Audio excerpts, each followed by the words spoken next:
It's a bird! It's a plane!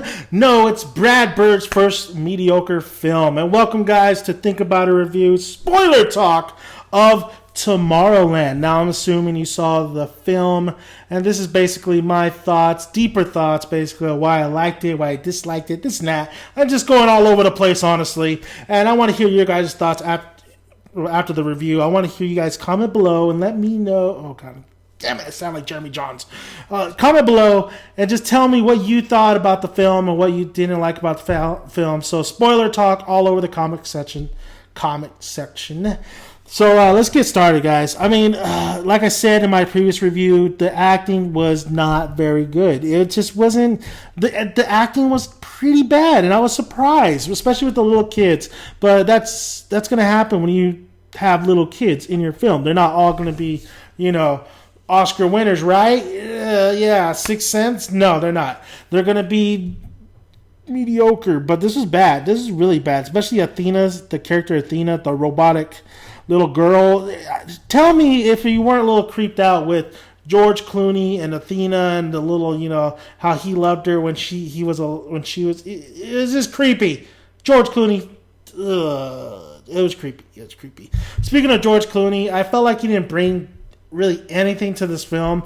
I mean, he just played George Clooney, straight George, No, I did like, however, when basically the robots entered the house and were about to take out George and Casey, but he had just maneuvers all over the place. He had booby traps all over the place. All he had to do was hit a button and lasers would come out. Magnetic field would come out, and he'd get in the tub and just fly. It's like a freaking rocket, and shoot him to a certain place so he could escape. I liked all that. I thought that was great. I thought the imagination for all that stuff. I think we've seen it in a couple movies before, but it really did come together really well in that particular scene. Now let's talk about Casey real quick, though. And I felt like Casey's character, we're both supposed to really sympathize. She's really adventurous. She wants more, She's like a Disney princess to me. She wants more she wants to see the stars, She's just so obsessed with getting to Tomorrowland after getting a little taste. But I felt like she was really stupid. Really stupid, even though she was really, really smart. And this is my reason that I thought she was really, really, really stupid. Is the first time she touches the pin, okay, she's in Tomorrowland, right? She's trying to walk towards Tomorrowland, and then she hits her head on the little ceiling area right there where the guy was watching her and stuff, and then she's back to reality. She does the same damn shit when she's in her dad's room getting the pin again after Tim McGraw pretty much took it away from her, and she's walking towards the Tomorrowland. Didn't you learn the first time? I mean, it doesn't take a mathematical or whatever, a philosopher or just a genius to figure out, okay, if I do this again, I can see it, but I'm walking in my own reality. Come on, Casey, you're smarter than that. Athena, her acting was terrible. The robots were so goofy in here. They were so goofy and campy, and it kind of didn't fit the tone that it was trying to do. So that kind of took me aback, especially the villain robots, who I thought they were going to be a little bit of a major player, but they weren't. They were just smiling, and they were just doing their job, and that's what henchmen do. So they really didn't add anything to the story either, just to chase their ass, all over the place to Paris. And that's about it. That's what I gotta say. The Paris rocket ship, when it splits and you got this big ass, the Edison and what the hell's Tesla. I thought that whole scene was really, really cool. I thought that being a underground kind of space shuttle was awesome. And then made me wonder, okay, Tomorrowland is not on another planet. It's still on Earth. So it was really cool for Brad Bird to flip this kind of psych us out and them really getting a head start and going to another dimension. I really thought that was pretty awesome. So I love that whole scene. I thought that was great. Some of the sequences, like I said, are really, really great. But the problem with some of the sequences like that is the CGI. The CGI doesn't really hold up. It started, like I said, started getting better towards the end.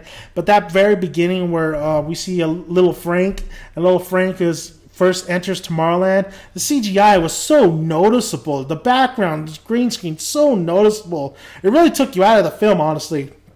I mean, that gives you a sense of nothing's real here, so why would I be invested in all this shit? I don't give a fuck if he has a rocket, he's trying to be Rocket Man and everything. He's flying all over the place. The kid ain't gonna die.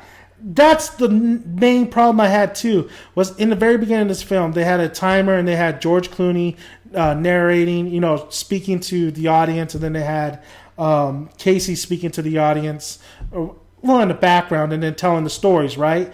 So that leads me to believe that nobody gets hurt at the end of this film, and the only one that's probably going to get hurt is Athena. So Athena dying at the very end, and George Clooney dropping her, just Mike dropping her into the little, I forgot what it was called, but I'm going to call it Destructo Future Spear thing. Dropping her into there to blow it up. I mean, it wasn't really a shock. And we all knew and even when George Clooney got hit and that was a hologram, it was not really a shock. We know they're going to be okay. So I don't know why Brad Bird felt the need for them to have that little jokey, interaction with each other, which doesn't work. That's the problem with this film, is the interaction with a lot of these characters. The dialogue. The dialogue's not very great, but if the acting's not up to par as well, that dialogue doesn't mean shit. That dialogue could be just nonsense. And that's what it was, sort of. I could hear the jokes that they were laying down in their dialogue, especially with Athena and Casey. But I could hear the audience just like a cricket. Like nothing, nobody was laughing, nobody was smiling. It just wasn't that great. Sometimes the dialogue did hit, sometimes the jokes did hit, the humor, but overall, she never got her hat back, did she? I just realized that she never got her damn hat back. What the hell? What's the whole point of losing her hat and her wanting to protect her? But you know what? This movie's not horrible. But it makes me sound like this movie's horrible. Like I said, there's a lot of great things in it.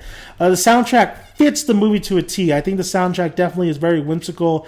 I love that. I love the little callback of "It's a Small World" in that underground, because underground little kind of like environment. See, all you need is a pin and to go to Disneyland or Disney World and to find all these underground, little places. Because I'm pretty sure Walt Disney did a lot of that crap, hidden rooms or hidden whatever.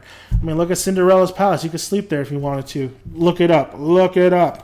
But overall, I didn't necessarily hate this film. I just felt bored with it, honestly. It's just like felt like, okay, these characters need to get here. These characters need to get here.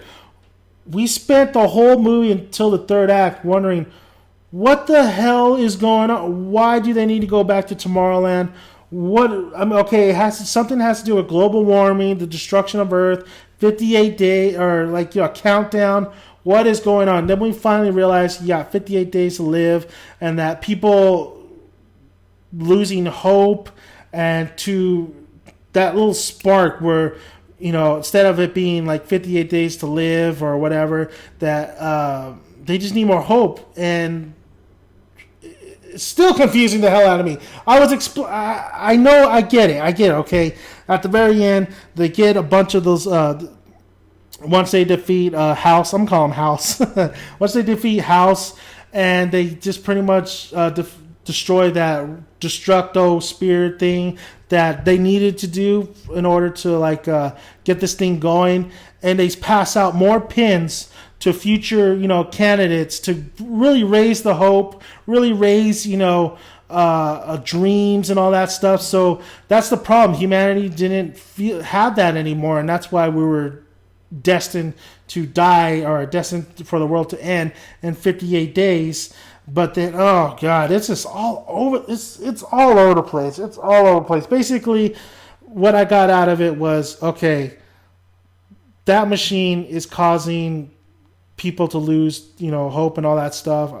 uh, hope this lose all that hope and everything, and they take it. Humanity takes it out like apocalypse. Like they want the apocalypse to happen, and it's kind of true, that kind of sense. Like we love Walking Dead, Mad Max. Like we embrace it honestly, and then we're not doing anything to stop it.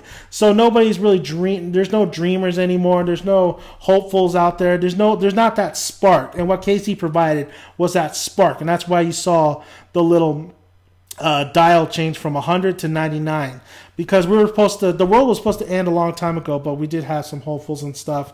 And now that after the film, they're pretty much, Tomorrowland is open. Tomorrowland is getting more candidates in, and it's bringing hope more, and it's really having the days. Oh my god, it's confusing. Whatever, fuck it. It's so confusing. It's so confusing, honestly, how to explain it. I mean, me and my cousin were talking about this, and we got it. We get it, but it's just really, really, really, really, really confusing. Honestly, to me, it's really confusing. But I get it. I get it that basically after passing out those pins, everything's gonna be fine. Honestly, that's basically the whole thing. But that doesn't necessarily. Just the journey, just the journey to get to that point was just long. It felt long. The movie felt very long. It felt like, we could have just went A, B, C, D, but honestly, we went A, then A.5, and then B, and then B.5, and that makes even sense. It was a long journey to get to that third act, and honestly, when we got to that third act, I was pretty much out of it. I was like, please end already. Just please end. But you know what? The film looks great. Brad Bird, he does solid work.